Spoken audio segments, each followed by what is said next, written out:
A couple tips with the SR800 are: don't carry the machine assembled.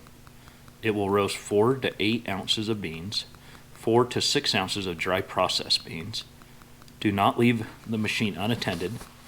Do not use an extension cord or roast in a room cooler than 60 degrees Fahrenheit. And make sure you clean the chaff basket after every roast. To start a roast, we'll click the on-off button once, and then to cycle between our fan, power, and time, we'll depress the knob. Clockwise will go increase the value, counterclockwise decreases the value. Click it, and we can increase the power, heat output, click it again, and we can add and take away time.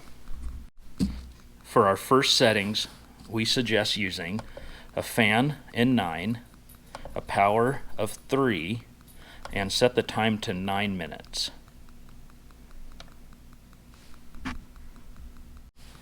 The high fan and low heat setting are part of the drying phase of the roasting process, which will allow proper bean movement within 45 seconds to a minute. Then we can adjust the heat to a higher setting and start the roasting process.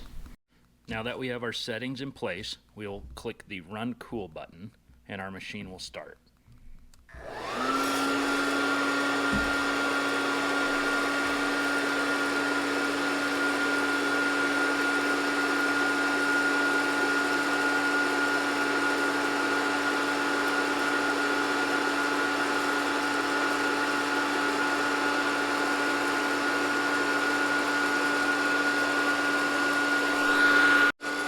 Now that we have good bean movement after a minute, we can check the current temperature inside the machine by turning the knob a quick turn clockwise. To go back to our settings, we depress the knob and we can make adjustments as needed. We will now make an adjustment to the power output. Higher number increases the output of the heater. We'll go to an output of 7. We will increase the heat again to the maximum setting of 9 and turn the fan down to an 8. A good tip with the SR800 is that a lower fan setting will increase the roasting temperature inside the roast chamber. We will now turn the fan down again to increase our roasting temperature inside the chamber. Right now we're in the middle of our first crack phase. After first crack, it comes down to customer preference on how the roast should continue. You can bring the temperature up till you hit second crack and hit cool just before your desired finished product, as the beans will continue to roast just slightly from all the retained heat inside the roast chamber.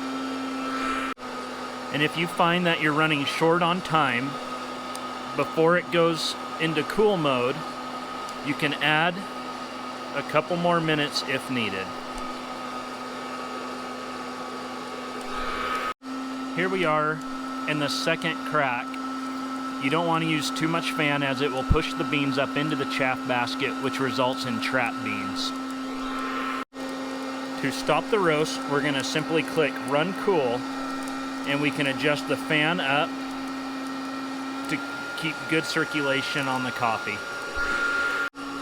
Allow the beans to cool for the allotted 3 minutes in the machine before handling the parts.